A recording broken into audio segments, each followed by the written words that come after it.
Hello, നമ്മുടെ weight loss ചാലഞ്ചിന്റെ 7th day ആയിട്ടുണ്ട്. ഇന്നത്തെ വെയിറ്റ് 74.1 ആണ്. ഇന്നലത്തെ ചീറ്റ് മീൽ കാരണം ഏകദേശം 200 ഗ്രാംസ് കൂടുതൽ കാണിക്കുന്നുണ്ട്. അത് വെറും വാട്ടർ വെയിറ്റ് ആണ്. 2 ദിവസത്തിൽ അത് സെറ്റിൽ ആയിക്കോളും. അപ്പൊ ഇന്ന് ഫാസ്റ്റിംഗ് ബ്രേക്ക് ചെയ്യാനായിട്ട് ചിയ സീഡ് വാട്ടർ ആണ് എടുത്തിട്ടുള്ളത്. സൺഡേ ആയതുകൊണ്ട് എണീക്കാൻ ഒത്തിരി ലേറ്റ് ആയി. അതുകൊണ്ട് തന്നെ ബ്രേക്ക്ഫാസ്റ്റ് സ്കിപ്പ് ചെയ്തിട്ട് ഡയറക്റ്റ് ആയിട്ട് ലഞ്ചാണ് കഴിച്ചത്. ലഞ്ചിന് ഒരു ചപ്പാത്തി, കുറച്ച് സാലഡ്, പംകിൻ എരിശ്ശേരി, മീൻകറിയാണ് എടുത്തിട്ടുള്ളത്.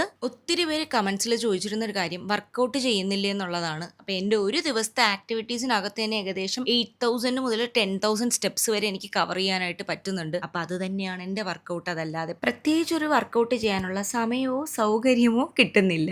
എന്തായാലും ഇന്നത്തെ പോലെ 4 മണിയായപ്പോഴത്തേക്ക് പഞ്ചസാര ഇല്ലാത്തൊരു ചായ, രാത്രിക്ക് ഒരു ചപ്പാത്തിയും കുറച്ച് ചിക്കൻ കറിയാണ് എടുത്തിട്ടുള്ളത്. അപ്പൊ പറഞ്ഞു വന്നത്, നമ്മളെ കൊണ്ട് കഴിയുന്ന ഫിസിക്കൽ ആക്ടിവിറ്റി എന്ത് തന്നെയോ ആകട്ടെ, അത് നമ്മുടെ ഡെയിലി ലൈഫിൽ ഉൾക്കൊള്ളിക്കാനായിട്ട് നോക്കണം. കഴിഞ്ഞ 7 ദിവസത്തിൽ നിങ്ങളുടെ വെയിറ്റിൽ എന്ത് ചേഞ്ചസ് ആണ് വന്നിട്ടുള്ളത് എന്നുള്ളത് മറക്കാതെ പറയണേ. അപ്പൊ എല്ലാവർക്കും ബൈ.